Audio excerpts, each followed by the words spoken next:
কখনো সময়কে অভিশাপ দিও না, কারণ স্বয়ং আল্লাহই হলেন আদ-দাহার, তিনি নিজেই সময়। আল্লাহ নিজেকে সময়ের ঊর্ধ্বে হিসেবে বর্ণনা করেছেন, অতএব সময়কে অভিশাপ দিবেন না। এটা আসলে একটা ঐশ্বরিক গুণ। সুতরাং আমাদের কখনো এমন বলা উচিত নয় যে আরে ভাই সেদিন একটা খারাপ দিন ছিল, কিংবা এটা একটা বাজে বছর। সময়ের ব্যাপারে এরকম বিশেষণ ব্যবহার করা হয়। রাসূল সাল্লাল্লাহু আলাইহি সাল্লাম খুব পরিষ্কার ভাষায় এমন করতে নিষেধ করেছেন। অতএব একভাবে এটা বোঝা যায়, এবং সেটা হলো আল আসর হুয়াদ-দাহার, আল্লাহ আসরের কসম করেছেন। আর এর প্রায় একই অর্থ হচ্ছে আদ-দাহার, যা কোরআনে এসেছে। অতএব এটা তাৎপর্যপূর্ণ, এটা গুরুত্ববহ, এমন কিছু যা আলোচনার দাবি রাখে। অন্যভাবে বললে আল্লাহ মানবজাতির প্রতি সময়ের গুরুত্বের ব্যাপারে দৃষ্টি আকর্ষণ করেছেন, এটা একটা অর্থ। দ্বিতীয় অর্থ হলো আমরা শপথের উদ্দেশ্য বিধিও নিয়ে আলোচনা করছি। আরবি পরিভাষা এটা হলো মুকসাম বিহি মুকসাম আলাইহি। আমি এর দ্বারা যা বুঝেছি তা হলো, খুব সংক্ষেপে বোঝানোর চেষ্টা করি। কেউ বলল আমি আল্লাহর নামে শপথ করছি যে আমি এই কাজটি করিনি। এটা একটা বড় বাক্য, আমি আল্লাহর নামে শপথ করছি যে আমি এই কাজটি করিনি। এখানে শপথের বিধেয় হলো আল্লাহ শব্দটি। তাহলে উদ্দেশ্য কি? আমি কাজটি করিনি। তাহলে এখানে একটা উদ্দেশ্য, অপরটি বিধেয়। এই সূরাতেও শপথের একটা বিধেয় রয়েছে, সেটা কি? ওয়াল আসর। তাহলে উদ্দেশ্য কি? ইন্নাল ইনসানা লাফি খুসর। আল্লাহ বলেন তিনি সময়ের নামে শপথ করছেন, কালের নামে শপথ করছেন। তারপর তিনি ঘোষণা দিয়েছেন যে সকল মানুষ চরম ক্ষতির মধ্যে ডুবে আছে। সুতরাং এখানে বিধেয় হলো সময়, আর উদ্দেশ্য হচ্ছে মানুষের চরম ক্ষতির মধ্যে থাকা। কোরআনে বা প্রাচীন আরবি অলঙ্কার শাস্ত্রে যখন এভাবে বলা হয়, বিধেয়কে আসলে উদ্দেশ্যের প্রমাণস্বরূপ হিসেবে ধরা হয়। একে এভাবেই দেখা হয়, বিধেয় হলো উদ্দেশ্যের প্রমাণ, এটা হলো উদ্দেশ্যের দলিল। অন্যভাবে বললে, আপনি যদি বলেন মানুষ ক্ষতির মধ্যে রয়েছে, কেউ হয়তো বলল আপনার প্রমাণ কি? এই সূরার আলোকে মানুষের ক্ষতির মধ্যে থাকার প্রমাণ কি? মানুষের দেউলিয়া হয়ে যাবার প্রথম প্রমাণ কি? সময় নিজেই এর প্রমাণ। মানুষ সব সময় কোন জিনিসটি হারাচ্ছে? সময়, রাইট? এটা এমন একটা সম্পদ যা আমরা কখনোই ধরে রাখতে পারি না। আমরা কখনোই এই ঘন্টা, এই সময়, এই সেকেন্ড এগুলো ধরে রাখতে পারি না। এটা চলে যাচ্ছে, আর এটা এভাবে চলে যেতেই থাকবে। এটা এমন কিছু নয় যে আপনি সঞ্চয় করে রাখবেন, পরে প্রয়োজন মতো ব্যবহার করবেন। আর বলে রাখি, আমরা কিন্তু অনেক সময় ইতিমধ্যেই হারিয়ে ফেলেছি। আপনি আপনার জীবনের পেছনের দিকে তাকালে দেখতে পাবেন আপনার জীবনে অনেক সুযোগ ছিল যা আপনি কাজে লাগাননি। আপনি আপনার সময়কে সুন্দরভাবে কাজে লাগাতে পারতেন, কিন্তু আপনি লাগাননি। আপনার এই সুযোগ ছিল, সেই সুযোগ ছিল, কিন্তু আপনি পুরোপুরিভাবে আপনার সময়কে কাজে লাগাননি। সুতরাং সময়ের আফসোস আপনি ইতিমধ্যেই করেছেন, কিন্তু আপনার এই আফসোস থেকে শিক্ষা নিয়ে ভবিষ্যতে একে ভালোভাবে কাজে লাগানোর ব্যাপারে মনোযোগী হতে হবে। কিন্তু এখানে আল্লাহ দুটো জিনিসকে একসাথে জুড়ে দিয়েছেন। মানবজাতির ক্ষতির ব্যাপারটি যার সাথে জুড়ে আছে সেটা হলো সময়, যা অপরটির প্রমাণস্বরূপ। সূরা আসরকে বোঝার আরেকটি উপায় হলো, আমরা একটু পরে ইমাম শাফির মন্তব্য পড়ব। সূরা আসর দিয়ে বিভিন্ন জাতির প্রাণ বোঝানো হয়েছে। কোনো জাতির পুরো সময়কালকে উল্লেখ করে এটা। কোনো জাতির উত্থান পতন কিভাবে হয় আপনারা জানেন? কোনো জাতির উত্থান পতন কিভাবে হয় আপনারা জানেন? অতএব যখন আল্লাহ ওয়াল আসর শব্দটি ব্যবহার করেন, তিনি শুধু একটা দিনের সময় বোঝাননি, বা কোনো একজন মানুষের জীবনকেই নয়, বরং একটা জাতির পুরো সময়কে বুঝিয়েছেন। আর কোনো জাতির এই উত্থান পতনই হলো এর প্রমাণ যে মানুষ ক্ষতির মধ্যে নিমজ্জিত আছে। ইতিহাস নিজেই মানুষের ক্ষতিতে ডুবে থাকার একটা প্রমাণ। ওয়াল আসর ইন্নাল ইনসানা লাফি খুসর, এটা দিয়ে আল্লাহ এটিই বুঝিয়েছেন। আরও সামনে আগালে আমরা মুকসাম বিহি মুকসাম আলাইহি এর আরও একটা উদাহরণ দেখতে পাই। এখানে শপথের বিধেয় হচ্ছে এর উদ্দেশ্যের একটা সাক্ষী। এটা কিছুটা ভিন্ন ব্যাপার। আমরা দুটি বিষয়ের কথা বলেছি। বিধেয় হলো উদ্দেশ্যের প্রমাণ, এটা একটা ব্যাপার। দ্বিতীয় বিষয় হচ্ছে বিধেয় হচ্ছে উদ্দেশ্যের একটা সাক্ষী। অন্যভাবে বলতে গেলে আল্লাহ উদ্দেশ্যের বিপরীতে একটা সাক্ষী নিয়ে আসলেন। সূরা আসরকে আমরা এভাবে বুঝতে পারি, আল্লাহ সময়কে কোনো কিছুর সাক্ষী হিসেবে এনেছেন। কিসের সাক্ষী হিসেবে এনেছেন? এটাই যে কোনো সন্দেহ ছাড়াই মানুষ ক্ষতির মধ্যে আছে। এর মানে কি? এর মানে সমগ্র মানবজাতি। মুফাসসিরদের সরাসরি মন্তব্য পড়লে এটা আরও পরিষ্কার হবে, কিন্তু এখন আমরা এটা সংক্ষেপে বুঝতে পারি। আমরা মানুষেরা বিভিন্ন বিষয়ের দিকে দৌড়াই। আমরা এমন বিষয়ের প্রতি দৌড়াই যাতে আমাদের জীবনের আসল উদ্দেশ্যই হারিয়ে যায়। এই সূরার আগের সূরাটিতে এই বিষয়ে আলোকপাত করা হয়েছে, আলহাকুম আত-তাকাসুর। এটা আপনাকে ভ্রষ্ট করে, মাত্রাতিরিক্ত চাওয়া, প্রয়োজনের অতিরিক্ত চাইতে থাকা। এটা আপনাকে আপনার আসল উদ্দেশ্য থেকে ভ্রষ্ট করে। বেশিরভাগ মানুষই ভুল জিনিসের পেছনে দৌড়াতে গিয়ে আসল উদ্দেশ্যের প্রতি উদাসীন। তারা ভুল জিনিসের দিকে ছুটছে। এখন আমরাই কি প্রথম মানুষ যারা সম্পদের পিছনে ছোটে, বা সুন্দর বাড়ির প্রতি ছোটে, অথবা সুন্দরী কোনো মেয়েকে বিয়ে করতে আগ্রহী, ইত্যাদি ইত্যাদি? যাই হোক, আমরাই কি প্রথম মানুষ যারা এসবের পেছনে ছুটছে, নাকি পূর্বের মানুষেরাও এসবের পেছনে ছুটেছে? তারাও ছুটেছে, তারা এগুলোকে সফলতা ভেবে এসবের পেছনে ছুটেছে। যখন তারা এগুলো পাবে তারা সফল হবে। আর আল্লাহ সময়কে সাক্ষী হিসেবে নির্ধারণ করেছেন, যাতে আমরা দেখি পূর্ববর্তীরা এসবের পেছনে ছুটেছে আর ব্যর্থ হয়েছে। অন্যরা এসেছে, তারাও এসবের পিছনে ছুটেছে এবং ব্যর্থ হয়েছে। পরের লোকেরাও এসেছে এবং একই কাজ করেছে। হাজার বছর ধরে শত শত প্রজন্মের লোকেরা একের পর এক এই একই কাহিনী চলে আসছে। আল্লাহর এক অসাধারণ সৃষ্টি এইসব ঘটনা অবলোকন করছে। এটা একের পর এক এসবের সাক্ষী হয়েছে, আর আমাদের বেলায়ও এমনটা ঘটেছে। অন্যভাবে বললে মানব জাতির করুণ পরিণতির সাক্ষী হচ্ছে সময়। পরিশেষে আল আসর শব্দটির ব্যাপারে বলবো, আমরা এর ভাষাগত বিশ্লেষণে গেলে এটা আরও পরিষ্কার হবে, তবে আমরা এখনও এর সারাংশ পর্যালোচনা করছি। এর সারাংশের আরও একটি ব্যাখ্যা হলো, আসরের অন্যতম অর্থ হলো এমন সময় যা শেষ হয়ে যায় বা শেষের সময়। এমনকি আসরের নামাজও দিনের শেষাংশে পড়া হয়, তাই না? যখন সময় শেষ হয়ে যায়। আর ঐতিহাসিকভাবে বললে প্রাচীনকালে, বিশেষ করে আরব সমাজে, আসরকে ধরা হতো এমন সময় হিসেবে যখন ব্যবসায়ী বা পর্যটকরা খুব তাড়াহুড়া করত। যখন রাত নেমে আসতো তখন তারা অনেক বিপদের আশঙ্কা করত, হয়তো তারা তাদের সম্পদ হারিয়ে ফেলতে পারে, এমন ভয় পেত। সুতরাং বেশিরভাগ হাসাল এবং বাসাল হতো আসরের সময়। সেটা ছিল সবচেয়ে ব্যস্ত এবং তাড়াহুড়ার সময়। এমনকি এটাও শপথ হিসেবে নেওয়া হয়েছে।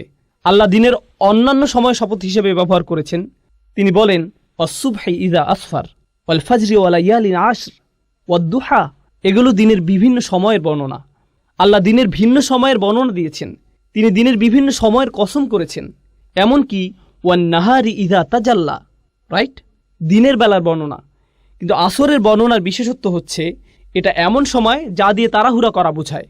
অন্যভাবে বলতে গেলে এই সূরার সামনের দিকে আমরা পড়ব, আল্লাহ আমাদেরকে যা করতে বলেছেন তা সম্পন্ন করার জন্য আমাদের অনেক সময় হাতে নেই।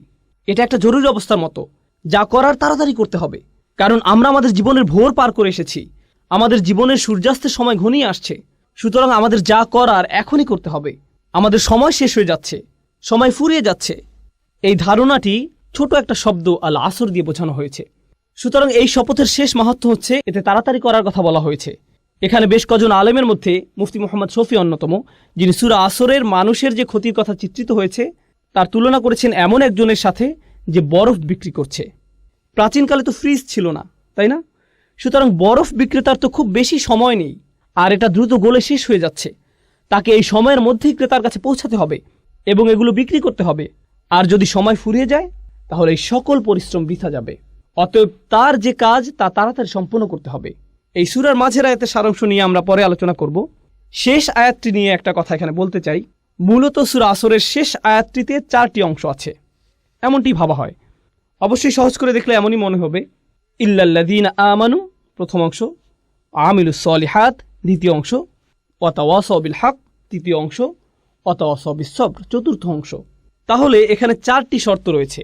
প্রথম শর্ত হলো যারা ঈমান আনবে, দ্বিতীয় হলো যারা সৎ কাজ করবে, ভালো কাজ করবে, তৃতীয় হলো তারা তাদের সর্বোচ্চ চেষ্টা দিয়ে একে অপরকে সত্যের কথা বলবে, চতুর্থ হলো ধৈর্যের ব্যাপারেও তারা একই কাজ করবে। এগুলো হলো উল্লেখিত 4টি শর্ত। কিন্তু এর সারাংশ বোঝার জন্য আমরা এখন যে বিষয়টি বুঝবো তা হলো এই 4টি বিষয় হচ্ছে আসলে একটা বিষয়। এদেরকে দেখতে 4টি আলাদা বিষয় মনে হলেও এগুলো আসলে একটা বিষয়। এগুলো হলো লাজেম ও মালজুম। এগুলো আবশ্যিকভাবে একটা অপরটির সাথে যুক্ত। এগুলোকে আসলে আলাদা করা যায় না।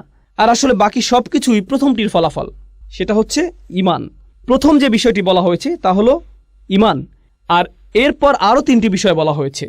আমরা এখানে শিখব যে যার সত্যিকার অর্থে ঈমান আছে তার সাথে বাকি 3টি বিষয় আবশ্যিকভাবে ঘটবে, অবশ্যই ঘটবে। আর যদি সেগুলো না হয় তাহলে ভাবুন কি পরিপূর্ণ হয়নি? ঈমান।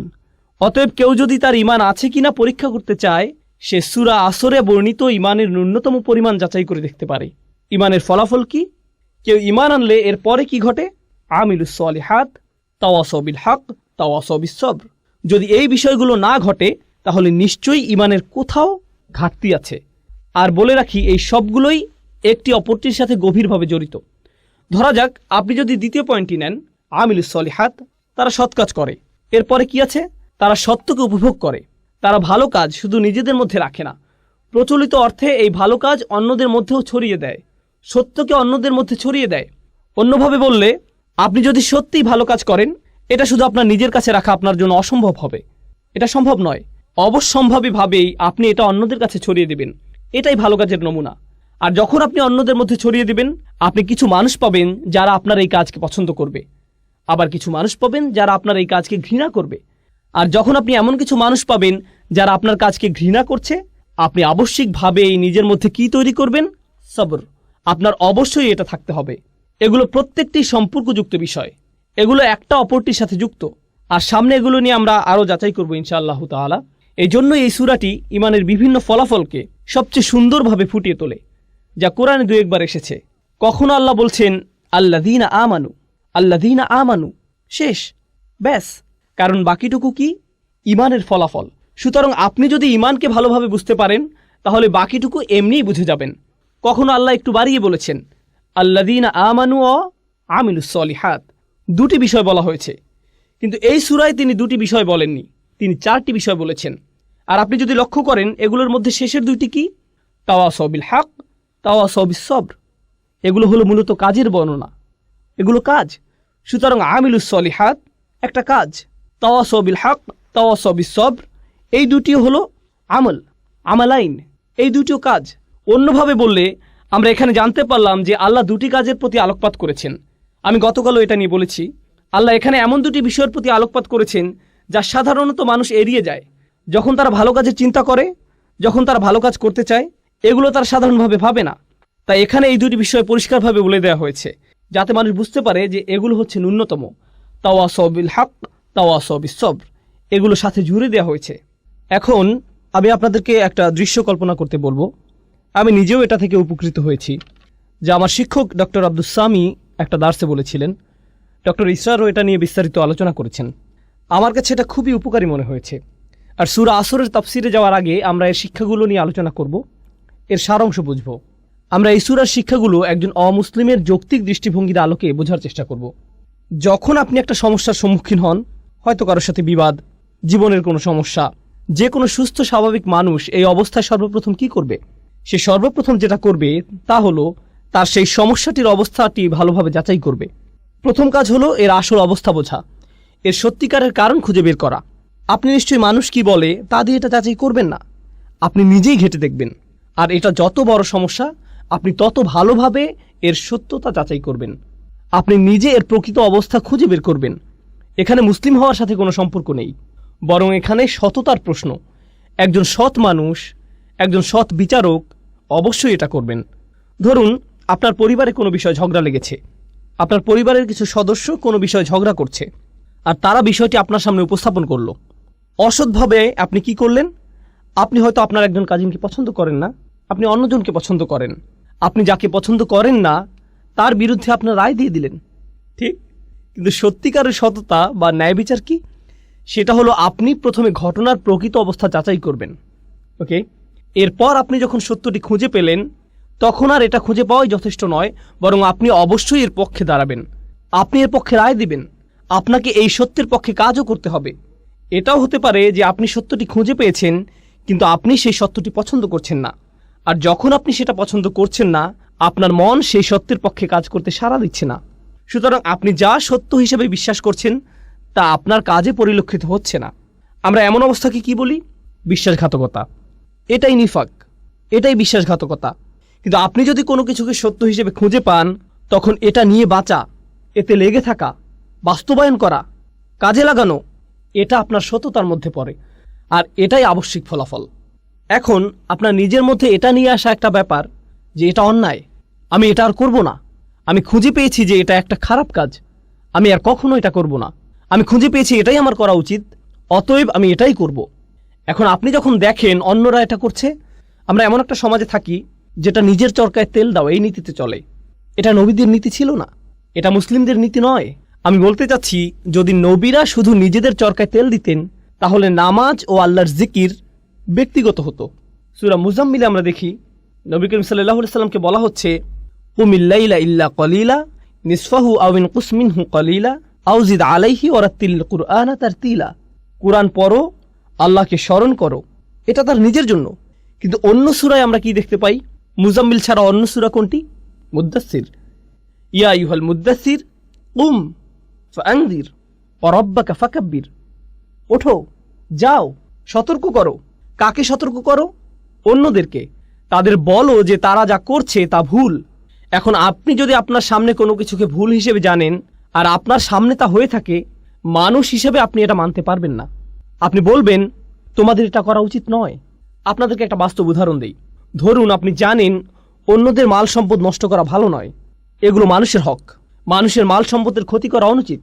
আপনি হয়তো রাস্তা দিয়ে যাচ্ছেন, কিছু বাচ্চা রাস্তায় ক্রিকেট খেলছে, আপনি দেখছেন ওরা খুব জোরে বল করছে, আর এটা গিয়ে অন্যের গাড়িতে লাগলো। এখন আপনি নীতিটা জানেন, নীতিটা হলো তাদের এটা করা উচিত নয়। আপনি নিজে এটা করছেন না, সুতরাং আপনি নিজে কোনো খারাপ কাজ করছেন না, আপনি অপরাধী নন, ঠিক আছে। কিন্তু সেটা কি যথেষ্ট? আপনি দেখে হেঁটে যাবেন, নাকি আপনার মাথায় আসবে যে আমার এদেরকে বলা উচিত যে এই কাজটি ঠিক নয়, আমি তাদেরকে বলি যে তাদের অন্যদের ক্ষতি করার কোনো অধিকার নেই, আমার ন্যায়ের পক্ষে দাঁড়ানো উচিত। যখন আপনি ন্যায়ের পক্ষে দাঁড়াতে চাইবেন তখন আপনার মাথায় অন্য চিন্তা আসবে যা আপনাকে ন্যায়ের পক্ষে দাঁড়াতে দিবে না। আপনার মাথায় কি আসবে? এরা সবাই মিলে আমাকে পেটাতে পারে, আমাকেই বল বানিয়ে খেলতে পারে, তাই না? গাড়ি ভাঙার বদলে আমাকেই ভেঙে দিবে, অতএব আমার মুখ বন্ধ রাখা উচিত। আমি জানি যে এটা খারাপ, আমি নিজে এটা করব না, কিন্তু আমার এই সাহস নেই যে আমি এদেরকে থামতে বলবো। আমি জানি এটা আমার করা উচিত, আমি অবশ্যই করব, কিন্তু আমার এই সাহস নেই যে আমি অন্যকে বলবো তোমারও এটা করা উচিত। অন্তত পক্ষে কাউকে বলুন। আপনি যদি কাউকে বাধ্য করতে না পারেন, অন্তত তাকে বলুন। এখন ব্যাপার হচ্ছে, একজন সৎ মানুষ, একজন সাহসী মানুষ শুধু নিজে সেই কাজ থেকে বিরত থেকেই ক্ষান্ত হয় না, তারা কি করে? তারা এটা নিয়ে কথা বলে। আর কাফিররাও এটা করে, অমুসলিমরাও এটা করে, মুশরিকরাও এটা করে। এদেরকেও হয়তো বিশ্বাস করে যে প্রাণীদের হত্যা করা উচিত নয় ইত্যাদি। তারা শুধু নিরামিষাশী হয় না, তারা কি হয়? প্রাণী অধিকার সংরক্ষক। তারা জনসম্মুখে তাদের দাবি জানায়। কোনো ব্যাপারে তারা প্রথমে নিজেরা বিশ্বাস করে, এরপর তারা নিজেরা সেটা মানে। এরপর কি করে? তারা জনসম্মুখে এর দাবি জানায়, এমনকি এর জন্য তারা মার খায় কিংবা হয়তো নির্যাতনের শিকার হয়। এরা কিন্তু মুসলিম নয়। যারা এমন কিছু করার সিদ্ধান্ত নিয়েছে, সবার জন্য একই প্রক্রিয়া। এগুলো কোথা থেকে এসেছে? এগুলো সবই তাদের বিশ্বাস থেকে এসেছে। তাদের বিশ্বাস খুবই শক্তিশালী হয়ে থাকে, এতটাই যে তাদের আচরণ এতে বদলে যায়। শুধু আচরণই বদলে ক্ষান্ত হয় না, এমনকি তারা এটা নিয়ে কথাও বলে। আর যখন তারা এটা নিয়ে কথা বলে, নানান সমস্যায় পড়ে, তারা ধৈর্য ধরে, মনে প্রাণে ধৈর্য ধরে, তারা লেগে থাকে। যাই হোক না কেন, আমরা এটা আদায় করবই। সুতরাং এই পুরো প্রক্রিয়াটা শুরু হয় বিশ্বাস থেকে। এখানে বলে রাখি, শুধু ইসলামেই এমন হয় না, বরং যে কোনো আদর্শের ক্ষেত্রেই এটা প্রযোজ্য। কমিউনিস্টরা এমন করেছিল, TNM স্কয়ারের ছাত্ররা এমন করেছিল, ইরানিরা এমন করেছিল। যখন তারা শাহদের বিপক্ষে জিতেছিল, তারা প্রথমে বিশ্বাস করেছে, তারা নিজেদের পরিবর্তন করেছে, তারপর তারা এর পক্ষে দাঁড়িয়েছে, এটা নিয়ে কথা বলেছে। যখন কোনো সমস্যায় পড়েছে, তারা ধৈর্য ধরেছে। এমনকি অমুসলিমদের ইতিহাসেও তাকালে গান্ধীর বিপ্লব সম্পর্কে দেখতে পারেন, একই ধারণা, একই যৌক্তিক মূলনীতি। বলে রাখি, মুসলিমদের কথা বাদ দিলাম, অমুসলিমদের মধ্যেও যখন কেউ এমন প্রচেষ্টা করে, যারাই এই নীতি অবলম্বন করেছে, এর অনুসরণ করেছে, তারাই ইতিহাসের নায়ক হিসেবে আবির্ভূত হয়েছে। যে এই নীতি মেনে নিয়েছে, ইতিহাসের নায়ক হিসেবে গণ্য হয়েছে। মার্টিন লুথার কিং বা যেই হোক, তাদেরকে ইতিহাসের সেরা মানুষ হিসেবে দেখা হয়, কারণ তারা তাদের বিশ্বাসে লেগেছিল আর তারা ন্যায়ের পক্ষে দাঁড়িয়েছিল। যে কোনো মূল্যেই হোক না কেন, তাদের জন্ম মৃত্যুদিন পালিত হয়, তাদেরকে নিয়ে বই লেখা হয়েছে, ভাস্কর্য করা হয়েছে। এই সবই করা হয়েছে কারণ তারা যে দেশ বা সংস্কৃতি থেকে আসুক না কেন, এটা হলো সততার প্রতি মানুষের সম্মান। কিন্তু ভাবুন, আপনি কোনো কিছুর জন্য লড়াই করছেন যা মূলত পরিপূর্ণ নয়। ইতিহাসের মহান মানুষেরা এর জন্য লড়াই করেছেন, তাদের চেষ্টা সংগ্রাম অনুসরণীয়। তারা এই লড়াইয়ে তাদের জীবন দিয়েছেন, যা হয়তো সত্যের পক্ষে, কিন্তু এটা কেবল সত্যের একটা ক্ষুদ্র অংশ, এটা পরিপূর্ণ নয়। কিন্তু আল্লাহ আমাদেরকে সত্যের পুরোটাই দিয়েছেন। তাহলে তারা যদি সত্যের ক্ষুদ্র একটা অংশের জন্য এতটা ত্যাগ করতে পারেন, আপনি কি এই সকল মানবাধিকার কর্মীর সাথে একজন মুসলিমের তুলনা করতে পারেন? একজন মুসলিমের কতটা ত্যাগের জন্য প্রস্তুত থাকা উচিত? আর তারা যদি নিজেকে পরিবর্তনে এতটা সচেষ্ট হয়, তাহলে একজন মুসলিমের নিজেকে পরিবর্তনে কতটা সচেষ্ট হওয়া উচিত? তারা যদি কোনো দাবি আদায়ে এতটা সোচ্চার হয়, তাহলে একজন মুসলিমের কতটা সোচ্চার হওয়া উচিত? তারা যদি কোনো একটা অন্যায়ের বিরুদ্ধে এতটা প্রতিবাদ জানাতে পারে, একই সাথে তাদের বিশ্বাসে একাগ্র থেকে সত্যের পক্ষে দাঁড়াতে পারে, কথা বলতে পারে, তা যে কোনো মূল্যেই হোক না কেন, আল্লাহর জন্য একজন মুসলিমের তার চেয়ে কতটা বেশি সোচ্চার হওয়া উচিত?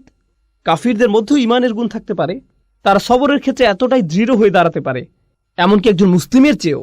এজন্য সূরা আল ইমরানের শেষে আল্লাহ বলছেন, ইয়া আইয়ুহাল্লাযীনা আমানু ওয়াসবিরু ওয়াসাবিরু ওয়ারাবিতু ওয়াত্তাকুল্লাহ। তোমরা যারা বিশ্বাস স্থাপন করেছ, যারা নিজেদেরকে ধৈর্যশীল বলে দাবি করো, তোমরা ধৈর্যে প্রতিযোগিতা করো। অর্থাৎ আপনার শত্রুদের মধ্যেও সবর আছে, তাদের বিশ্বাস আছে, তারা সেই অনুযায়ী কাজ করে। আর এটা যত কঠিনই হোক না কেন, আমাদের ধৈর্য ধরতে হবে, আমাদের সামনে এগিয়ে যেতে হবে। আপনাকে তাদের সাথে সবরের প্রতিযোগিতায় নামতে হবে এবং প্রতিনিয়ত এটা চালিয়ে যেতে হবে। ওয়ারাবিতু ওয়াত্তাকুল্লাহ।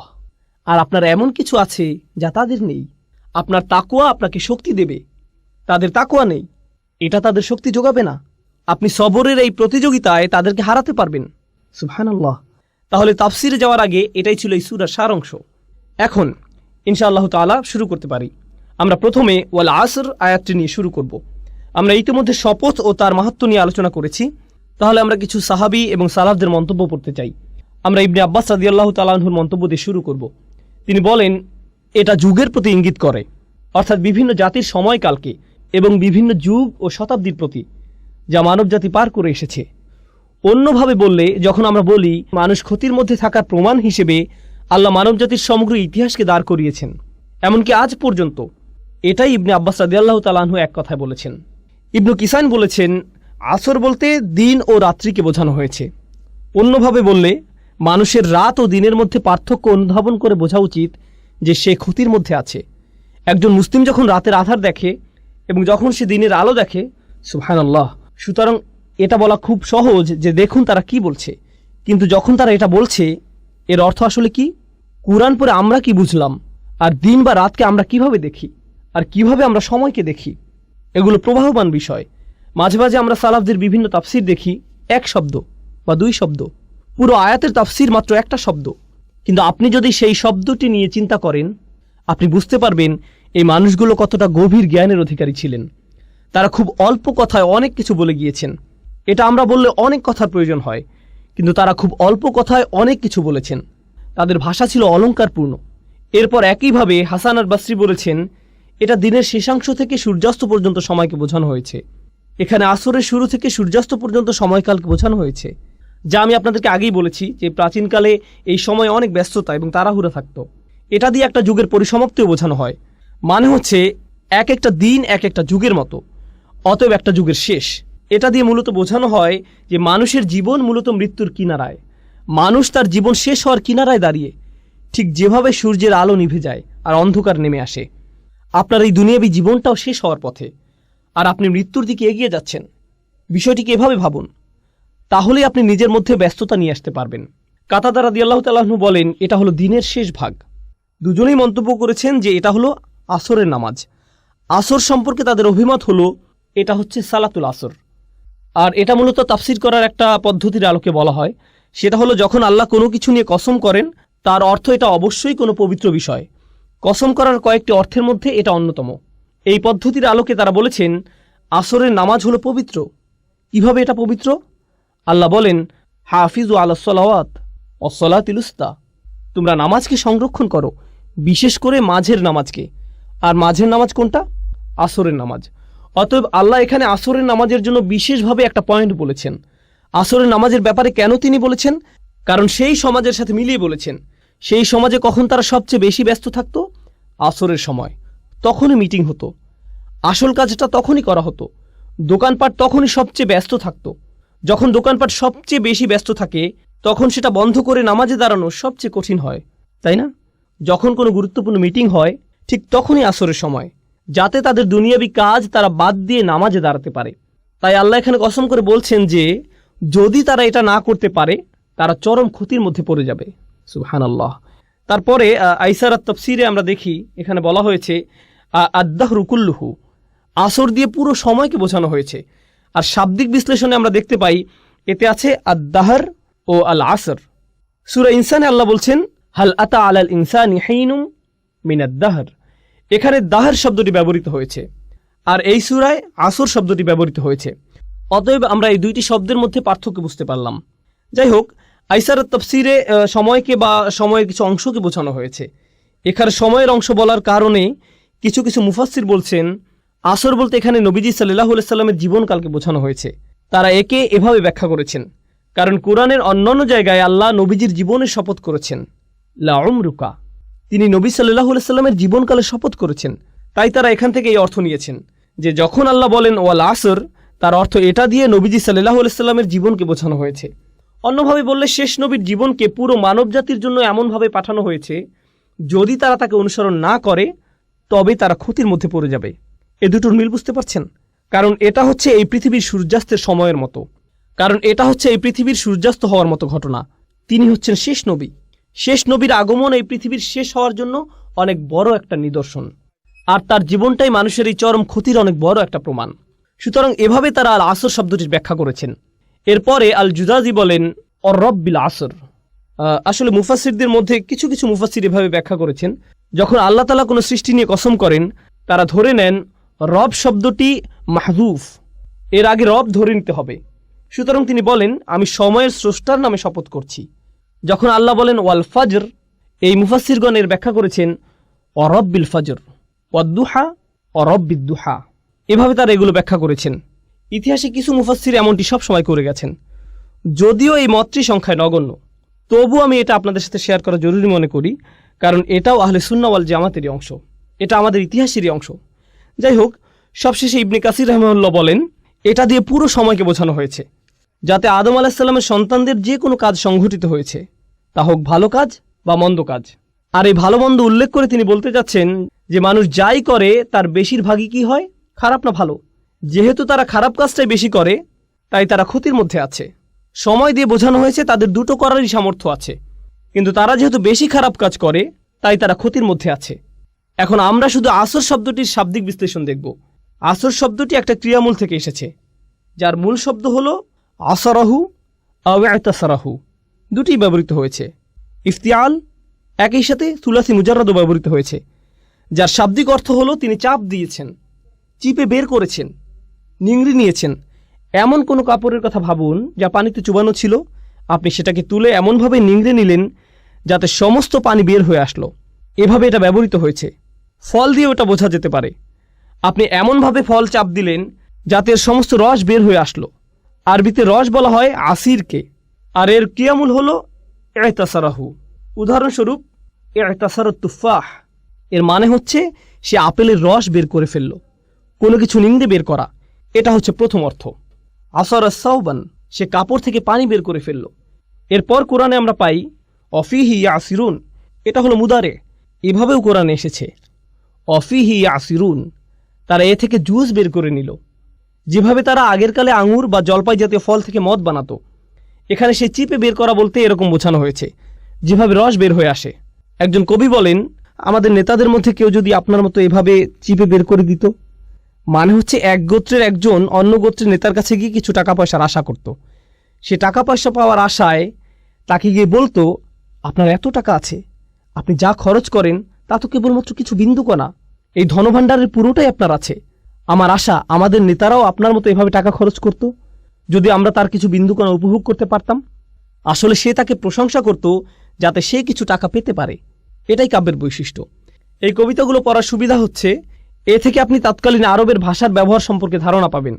এতে আমরা বুঝতে পারবো আল্লাহ তৎকালীন আরবের মানুষের সাথে কি ভাষায় কথা বলেছেন, কারণ এটাই তাদের ভাষা, এই ভাষাতেই তারা কথা বলে।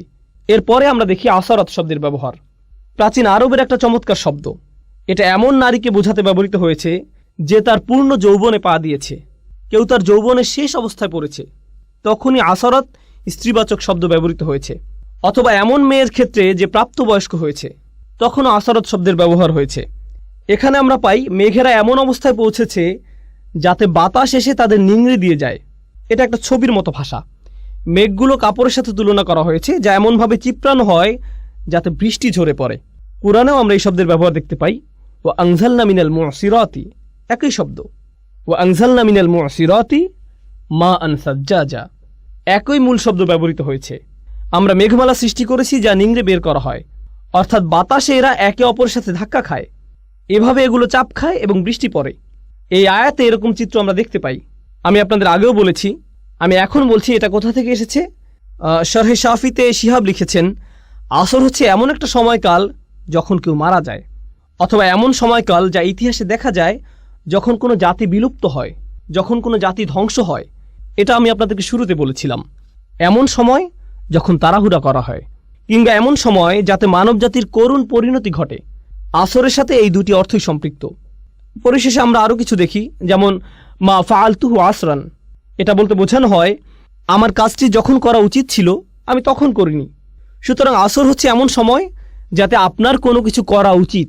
সূরা আসরে এটা যেভাবে প্রয়োগ করা হয়েছে সেটা আমরা এভাবে বুঝতে পারি, ওয়াল আসর ইন্নাল ইনসানা লাফি খুসর।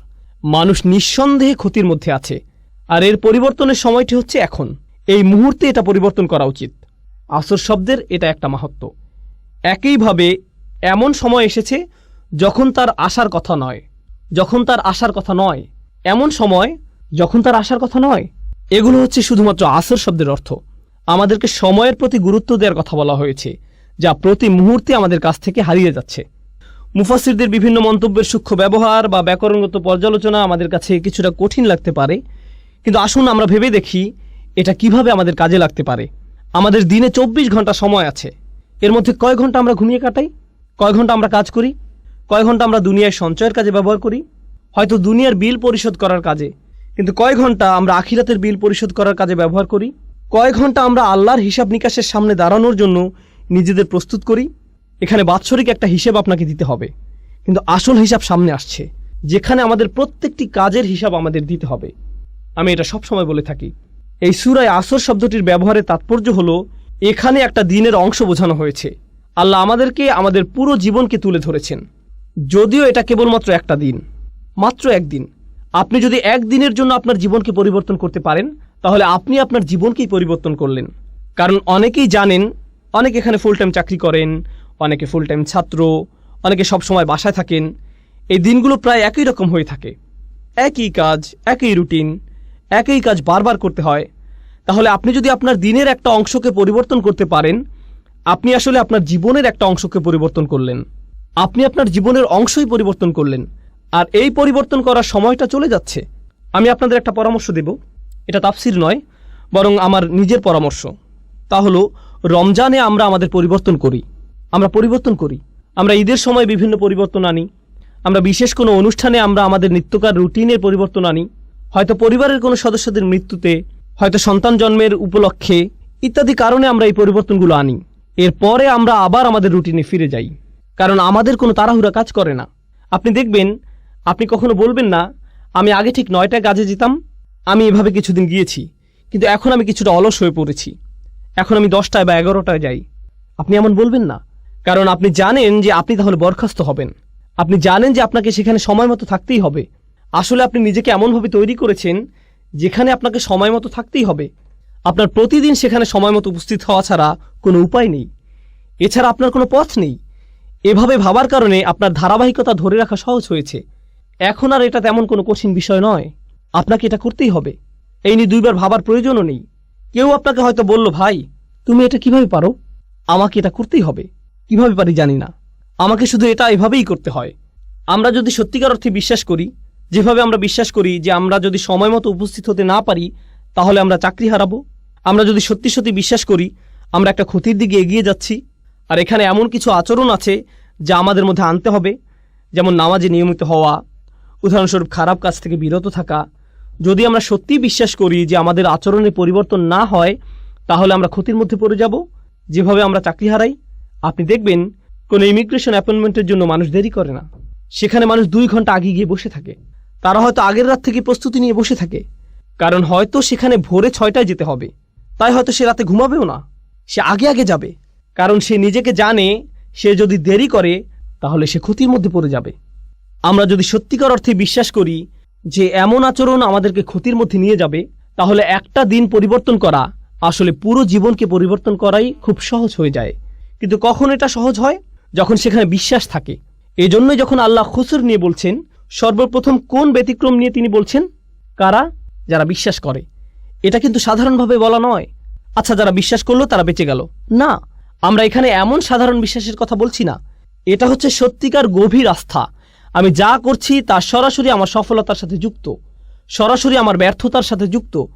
তার চেয়ে ভালো আমি আমাকে পরিবর্তন করি, তার চেয়ে ভালো আমি তাই করি যা আমার করা উচিত। এটা শুধুমাত্র আসর শব্দে এমন বোধ আসা উচিত। এটা যেভাবে চিপে বের করে দেয়, নিঃশেষ করে দেয়, আর আমার এত সময় নেই। এখানে যারা ছাত্র আছেন, আপনারা হয়তো কোনো অ্যাসাইনমেন্ট আছে আর আপনি সেটা ভুলে গিয়েছেন, আর সময় চলে যাচ্ছে। একজন ছাত্রের মধ্যে তখন যে ধরনের তাড়াহুড়া দেখা যায়, ফাইনাল পরীক্ষার আগে যে ধরনের ব্যস্ততা দেখা যায়, ট্যাক্সের সময় একজন অ্যাকাউন্টেন্টের মধ্যে যে ধরনের ব্যস্ততা দেখা যায়, যে ব্যস্ততা আপনি দেখবেন, উদাহরণস্বরূপ আপনি যদি কাজে দেরি করেন, আপনি বাসায় যে ধরনের আচরণ করবেন, আপনার আচরণ পুরো পাল্টে যাবে। আপনি কোনোভাবেই দেরি করতে চাইবেন না। আপনি সবার সাথে এমন আচরণ করবেন যেন কাউকে আপনি পাত্তা দেন না। আপনি সকালের খাবার কিছুরই তোয়াক্কা করছেন না, আপনি চলে যান, কারণ আপনার ব্যস্ততা আছে। আপনি জানেন যে আপনি যদি না যান তাহলে আপনি সমস্যায় পড়বেন। আপনি পুরোপুরি জানেন। আমাদেরকে এই আস্থা নিজের দিনের ব্যাপারেও আনতে হবে। আপনার বস যদি আপনাকে বলে, আমি কসম করে বলছি তোমার সমস্যা হবে, যদি আপনার বস এটা বলে, সে যদি বলে আমি কসম করছি, সে হয়তো অফিসে আসলো, সে আপনাকে নির্দিষ্ট করে বলল না, সে বলল প্রত্যেক কর্মচারীর বিশাল ক্ষতি হবে, আমি কসম করছি তোমাদের প্রত্যেকেরই ক্ষতি হবে, এবার অনেক বড় লোকসান হবে। আপনি কি মনে করেন সে যখন চলে যাবে আপনাদের মধ্যে কি কেউ বলবে হ্যাঁ হ্যাঁ আমার কিছু হবে না, আমি ঠিক আছি? না, সে নির্দিষ্ট করে কিছু বলেনি। সে বলেনি কিছু কর্মচারীর ক্ষতি হবে, সে বলেনি ওই যে তার ক্ষতি হবে। তিনি বলেছেন প্রত্যেকেরই ক্ষতি হবে, আপনাদের সবার ক্ষতি হবে। আর আপনারা অচিরে লক্ষ্য করবেন যে সময় চলে যাচ্ছে, ক্ষতির সময় এগিয়ে আসছে। আপনারা খুব শীঘ্রই বুঝতে পারবেন যে আপনারা কতটা ক্ষতির মধ্যে আছেন। এখন যখন আপনি এটা শুনবেন, এই দুনিয়ায় আপনার জন্য একটা ব্যস্ততা কাজ করবে। আপনার মনে হবে, ও আল্লাহ, আমার এখন কি করা উচিত? তিনি কি করতে চান? তিনি কেন রেগে আছেন? এমন কিছু কি আছে যা আমরা করছি না? এখন চিন্তা করুন, যখন আপনার একটা চাকরি থাকে, বলে রাখি আমি আপনাদের এই উদাহরণগুলো দিচ্ছি যাতে আপনারা এই সূরাটি আরও ভালোভাবে বুঝতে পারেন ইনশাআল্লাহ। মুসলিমের জীবনে এটা একটা গুরুত্ববহ সূরা। এটা একজন মুসলিমের জন্য এমন একটা উপহার যা আল্লাহ মাত্র 3টে আয়াতের মাধ্যমে দিয়েছেন, যা আমাদের জীবনকে পরিবর্তন করে দিতে পারে। তিনি আমাদেরকে পুরো কোরআন মুখস্থ করতে বলেননি, শুধু সূরা আসরটা মনে রাখবেন। সুবহানাল্লাহ, দেখবেন এটা কিভাবে আপনার জীবনকে পরিবর্তন করে দেয়। এখন চিন্তা করুন, আপনি একটা চাকরি পেলেন, আপনার বস আপনাকে বলল তোমার কাজ 4টি। প্রতিদিন আপনার কয়টি কাজ আছে? 4টি। মাঝে মধ্যে আপনার বস আপনাকে এমন কাজ দিবে যা আপনি খুব সহজেই পারবেন, আবার মাঝে মধ্যে আপনার এমন কাজ থাকবে যা আপনার করতে ভালো লাগবে না। কিন্তু যেহেতু আপনি এই চাকরিটি করছেন, আপনার কয়টি কাজ করতে হবে? সবগুলোই। আপনার হয়তো 2টি করতে ভালো লাগে, কিন্তু আপনাকে 4টিই করতে হবে। 2টি আপনার ভালো লাগে, 2টি আপনার ভালো লাগে না, কিন্তু 4টি কাজই আপনি করেন। এখন যদি কেউ মনে করে, বা আমি যদি মনে করি আমি শুধু 2টি কাজ করব, কারণ আমি এই 2টি খুবই ভালো পারি, আমি বাকি 2টি নিয়ে চিন্তা করব না, আমি এমনকি এগুলো ছুঁয়েও দেখব না। বস যখন দেখবে আমি এই 2টি কতটা ভালোভাবে করেছি, সে কি বাকি 2টির কথা ভুলে যাবে? এগুলো নিয়ে কোনো সমস্যা হবে না? তাহলে আপনি বাকি 2টি কাজ করলেন না। আপনার বস 1 সপ্তাহ পর আসলো, কত দূর করেছ? কাজের অগ্রগতি কি? আমি প্রথম কাজ 2টি শতভাগ করেছি। ও আচ্ছা, বাকি 2টির কি অবস্থা? আসলে আমি এই 2টি করব না, কিন্তু দেখুন আমি এই প্রথম 2টি কত ভালোভাবে করেছি। এই লোকের কি অবস্থা হবে? আপনাদের কি মনে হয়, সে কি তার চাকরিটা ধরে রাখতে পারবে? আপনি যদি সম্পূর্ণভাবে সেগুলো নাও করেন, আপনাকে যে 4টি কাজ দেয়া হয়েছে সে 4টি কাজ আপনাকে করতেই হবে। আপনি হয়তো শতভাগ করতে পারেননি, কিন্তু আপনাকে প্রত্যেকটির অন্তত 70 ভাগ কাজ হলেও করতে হবে। এটা কোনো একটা কাজের 100% করার চেয়েও ভালো। বুঝতে পারছেন? তাহলে যখন আল্লাহ 4টি কাজের কথা বলছেন, ইল্লাল্লাযীনা আমানু ওয়া আমিলুস সলিহাত ওয়া তাওয়াসাউ বিল হক ওয়া তাওয়াসাউ বিস সবর, তখন আমরা বলি ঈমান। আমাদের ঈমান নিয়ে কাজ করতে হবে, কিছু ভালো কাজ। আর আর বাকিগুলো, ওগুলো তো আলেমদের জন্য, ওগুলো শায়েখদের কাজ, ওগুলো দায়ীদের কাজ, ওগুলো অন্যরা করবে, এগুলো আমার কাজ নয়। তাহলে আপনি এখানে কি করছেন? আল্লাহ বলেন এই 4টি কাজ যারা করবে না তাদের প্রত্যেকেই বিশাল ক্ষতির মধ্যে আছে, কিন্তু আপনি শুধু 2টা করছেন, বা 1টা বা 3টা। ব্যাপারটা এমনই, আপনি এর মধ্যে থেকে বাছাই করছেন যে আপনাকে ক্ষতির মধ্যে নিয়ে যাবে, এর কোনো ফলাফল পাবেন না। এই সূরার মাধ্যমে এমন দৃষ্টিভঙ্গি আমাদের তৈরি করতে হবে। আমি আজকে আরও 10 মিনিট নেব, সম্ভবত আমাদের তৃতীয় একটা সেশনের প্রয়োজন হবে ইনশাআল্লাহ তাআলা। আমি ভেবেছিলাম হয়তো আমাদের 3টা সেশন লাগতে পারে, ওয়ালিল্লাহিল হামদ। আচ্ছা, এখন একটু ইন্নাল ইনসানা লাফি খুসর এটা নিয়ে কথা বলা যাক। প্রথমত, ইন্না শব্দটি আরবি ভাষায় ইন্না দিয়ে কেবলমাত্র নির্দিষ্টতা বোঝায় না, বরং এমন লোকদের প্রতি ইঙ্গিত করে যারা আপনার কথায় সন্দিহান। ইন্না শব্দটির মাধ্যমে এখানে ইন্নাল ইনসানা লাফি খুসর এই আয়াতের মাধ্যমে আমরা বুঝতে পারি যে বেশিরভাগ মানুষ যখন এটা শুনে কি করে? তারা অবিশ্বাস করে। তারা ভাবতে পারে না যে এতটা খারাপ হতে পারে। এটা আসলে এত খারাপ হতে পারে না। আপনি খুবই হতাশাজনক কথা বলছেন। এটা এত খারাপ নয় ভাই। তাই আল্লাহ আপনাকে সুনিশ্চিত করে বলছেন অবশ্যই এটা এমনই। ইন্না ভাষাগতভাবে এটা ইজালাতিশ শাক, এটা সন্দেহ দূর করার জন্য ব্যবহৃত হয়েছে। তার মানে এই সন্দেহ আগে থেকেই ছিল। আপনি হয়তো ভাবছেন এটা কাফিরদেরকে বলা হচ্ছে। কিছু কিছু মুফাসসির বলছেন আল ইনসান আই আল কাফির, কিন্তু কিছু কিছু মুফাসসির আবার এর বিপক্ষে শক্ত প্রমাণ উপস্থাপন করেছেন। কিভাবে? কারণ এর শেষের ইল্লা দিয়ে ব্যতিক্রম বুঝিয়েছে। কারণ আল্লাহ এখানে পুরো মানব জাতির ব্যতিক্রম উল্লেখ করেছেন। যদি তিনি এখানে কাফিরদেরকে বুঝাতেন তাহলে ব্যতিক্রম উল্লেখ করার প্রয়োজন হতো না। কাফির তো কাফিরই, কিন্তু যেহেতু এখানে ইল্লা দিয়ে ব্যতিক্রম বোঝানো হয়েছে সেহেতু এখানে প্রত্যেকটি মানুষকে আলাদাভাবে বোঝানো হয়েছে। এখন আমরা ইনসান শব্দটি সংক্ষেপে বুঝতে চাই। ইনসান শব্দটি আমরা আগেও পড়েছি, কারণ এই শব্দটি আগেও বহু সূরায় এসেছে। ইনসান শব্দটির কয়েকটি মূল আছে। এর মধ্যে একটা হলো নিসিয়ান, মানে হলো ভুলে যাওয়া। অর্থাৎ মানুষকে মনে করানো প্রয়োজন যে সে খুব ভয়াবহ ক্ষতির মধ্যে আছে, কিন্তু পরক্ষণেই কি ঘটে? সে ভুলে যায়। আপনি খুতবা শুনেন, আপনাকে স্মরণ করানো হয়, আপনার চিন্তা আসে আর আপনি ভাবেন ভাই আমার কাজের ব্যাপারে সচেতন হওয়া প্রয়োজন। আর যখন আপনি মসজিদের পার্কিংয়ে হয়তো কোনো গাড়ি দেখলেন, আপনি সব ভুলে গেলেন। ইনসান, আল্লাহ মানুষকে এই পৃথিবীতে পাঠানোর আগে এই মানুষের ব্যাপারে এটা বলে দিয়েছেন, আলাস্তু বিরব্বিকুম ক্বালু বালা শাহিদনা। সূরা আরাফে তিনি বলেন, আমি কি তোমাদের প্রভু নই? আমরা বলেছিলাম হ্যাঁ অবশ্যই আপনি আমাদের প্রভু, আমরাই এর সাক্ষী। আমরা পৃথিবীতে আসার আগেই আল্লাহকে এই সাক্ষী দিয়ে এসেছি যে তিনি আমাদের প্রভু। আর এখন আমরা ভুলে গিয়েছি, আমাদের মনে নেই। আমরা লা ইলাহা ইল্লাল্লাহ বলার গুরুত্ব হারিয়ে ফেলেছি। মুহাম্মদুর রাসূলুল্লাহ সাল্লাল্লাহু আলাইহি সাল্লাম এই বলার শক্তি হারিয়ে ফেলেছি, আমরা ভুলেই গেছি। সুতরাং ইনসান শব্দটি এখানে ফার্দদের সমর্থক হিসেবে এসেছে, আলাদা ব্যক্তি। আর নাফস লোকটি, কিছু শব্দ আছে যেগুলো সমর্থক, আল বাশার মানুষ, আর নাস, কিন্তু এখানে এসেছে ইনসান। এর দুইটা তাৎপর্য আছে। একটা হলো আমাদের ভুলে যাওয়ার প্রতি ইঙ্গিত, আর দ্বিতীয় হলো ইনসান শব্দটি দিয়ে আলাদা ব্যক্তি বোঝায়, যা হলো ইসমে জিন্স। এর মাহাত্ম্য হলো এই শব্দটি দিয়ে দুটি বিষয় বোঝানো হচ্ছে। এটা সমগ্র মানব জাতিকে সম্পৃক্ত করে, আবার একই সাথে এটা একক বোঝায়। এখানে শিক্ষণীয় একটা বিষয় আছে। ইনসান শব্দটির ব্যাপারে ছোট একটা বিষয় বলে আজকে শেষ করব ইনশাআল্লাহ। তা হচ্ছে দায়িত্বের ব্যাপ্তি নিয়ে। মনোবিজ্ঞানে দায়িত্বের ব্যাপ্তি বলে একটা কথা আছে। এখানে যারা আছেন আমি আপনাদের সহজ করে বাড়ির উদাহরণ বা একটা ক্লাসরুমের উদাহরণ দিব। আমার বাসায় আমার বাচ্চারা আছে, আলহামদুলিল্লাহ আমার 5 জন সন্তান আছে। তারা সারা বাড়ি ছুটাছুটি করে। আমি যখন বাসা থেকে বের হয়ে যাই তখন যদি বলি দুষ্টুমি করো না, এটা বলে যদি দরজা বন্ধ করে দিই, আমি শুধু বললাম দুষ্টুমি করো না, তারা কি দুষ্টুমি করবে না? করবে। এটাই হচ্ছে দায়িত্বের ব্যাপ্তি। কিন্তু আমি দরজা খুলে যদি বলি হুসনা তোমার বোনকে জ্বালাবে না, ওয়ালিয়া দেয়ালে আঁকবে না, হুদা চিৎকার করবে না, আহমেদ ঘুমাতে যাও, আমি যদি নির্দিষ্ট করে বলি তাহলে কি তারা তাদের দায়িত্বের ব্যাপারে বেশি সচেতন হবে না? অবশ্যই। যদি আমি সাধারণভাবে বলি তাহলে কি হবে? এটা নিশ্চয়ই অন্য কারো ব্যাপারে বলছে, তাহলে আমি ঠিক আছি। বুঝতে পারছেন? শিক্ষক ক্লাসে বললেন, ছাত্ররা হয়তো অনেক চেঁচামেচি করছে, শিক্ষক বললেন সবাই চুপ করো, সবাই কি চুপ করবে? কিন্তু শিক্ষক যদি একজনকে নির্দিষ্ট করে বলেন, বাকিদের জন্য উদাহরণ তৈরি করেন।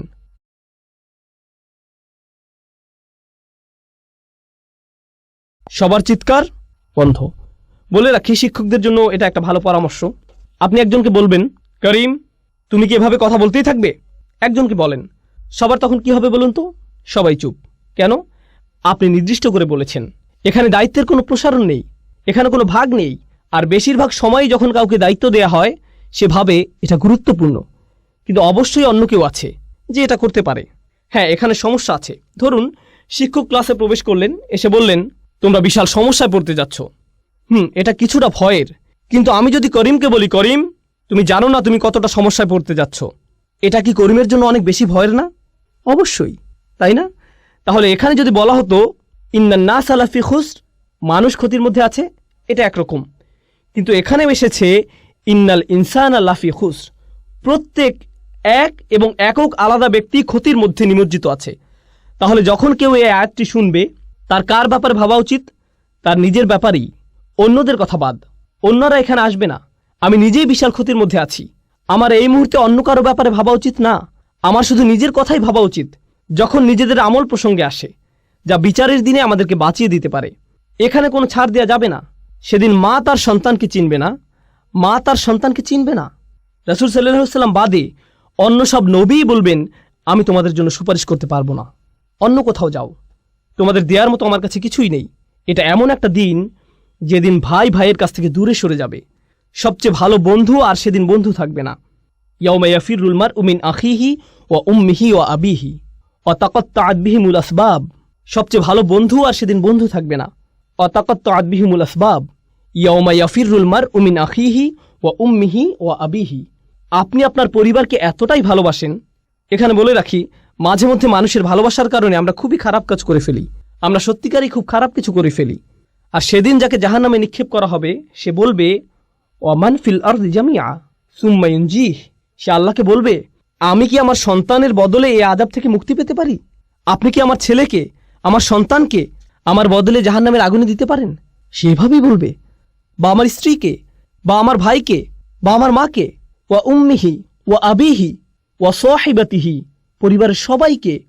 ওমান ফিল আরদি জামিআ, সে সকল মানুষের দিকে তাকাবে এবং বলবে ও আল্লাহ, আপনি আমাকে জাহান্নামে দিচ্ছেন, আপনি আমার বদলে এদেরকে জাহান্নামে দিন, এদের সবাইকে, কিন্তু আমাকে বাঁচিয়ে দিন।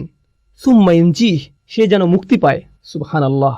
এই হলো সেদিনের সম্পর্কের ধরন। এখন চিন্তা করুন, সেদিন আপনি সবাইকে ভুলে যাবেন। তাহলে আমরা এখানে বুঝতে পারছি আগে আমাদের এই দুনিয়ায় সবাইকে ভোলা উচিত। আপনি তাদের ব্যাপারে পরে ভাববেন। আপনি আগে কার ব্যাপারে ভাববেন? নিজের ব্যাপারেই। আমি বাচ্চাদের অভিভাবকদের আন্তরিকভাবে অনুরোধ করছি, আমি আশা করছি আমরা আমাদের বাচ্চাদের ব্যাপারে অনেক বেশি দুশ্চিন্তায় থাকি, আমরা নিজেদের ব্যাপারে ততটা দুশ্চিন্তায় থাকি না। ও, আমার ছেলেকে ইসলামিক স্কুলে ভর্তি করতে হবে, তাদেরকে একটা ভালো পরিবেশ দিতেই হবে। আপনি নিজে কি ভালো পরিবেশে আছেন? আপনি নিজে কেন অশ্লীল কিছু দেখেন? আপনি কেন অন্যকে গালি দেন? আপনি কেন ব্যবসায় প্রতারণা করেন? আপনি নিজেই কেন সময় মতো নামাজে দাঁড়াতে পারেন না? আমরা যাদেরকে ভালোবাসি তাদের ব্যাপারে এতটাই আন্তরিক যে আমরা আমাদের নিজেদের কথাই ভুলে যাই।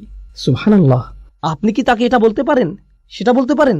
তারা ইমামদের কাছে আসেন, আলেমদের কাছে আসেন, আপনি কি আমার সন্তানকে উপদেশ দিবেন? কেন, আপনার নিজের কি কোনো উপদেশ প্রয়োজন নেই? ও রিয়েলি? কারণ আমার মনে হয় আপনি যদি আপনার সন্তানকে বড় করেন, সবার প্রথমে আপনার উপদেশের প্রয়োজন, সবার প্রথমে আপনার উপদেশের প্রয়োজন। এতদিন আপনি কি করেছেন? আপনি কোথায় ছিলেন? কোথায় ছিলেন আপনি যখন আপনার নিজেরই বাচ্চাদের